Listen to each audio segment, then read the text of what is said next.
तर पोलिसांकडे जाईन, सदर मोबाईल सुद्धा पोलिसांच्या ताब्यात देईन।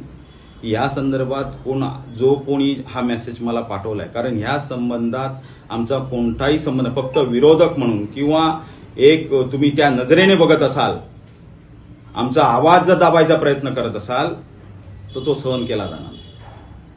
शिवसैनिक हा नेहमी एखाद्यावर अन्याय होत असेल तिथं ठामपणे उभा राहिलेला आहे आणि त्याच्यामुळे मी तिथं उभा राहणार, ही माझी ठाम भूमिका आहे। त्या पीडित कुटुंबियासोबत सदैव आम्ही राहणार। त्यांना न्याय जोपर्यंत मिळत नाही त्यावर त्यांच्या राहणार। जी सत्य बाजू आहे ती पोलीस यंत्रणेमार्फत, तपासामार्फत ह्या जनतेसमोर येईल। परंतु अशा तऱ्हेने मेसेज पाठवून जर कोणीतरी आम्हाला दमदाटी करण्याचा, दहशत दाखवण्याचा प्रयत्न करत असेल तर असल्याला भीक घालणार नाही, हे त्यांनी समजून जावं। पोलीस यंत्रणांनी याची सखोल चौकशी करावी। हा नंबर कोणाचा, कारण मी ट्रू कॉलरवर टाकला तर हा नंबर सुमित काळे म्हणून सदर व्यक्तीचा आहे।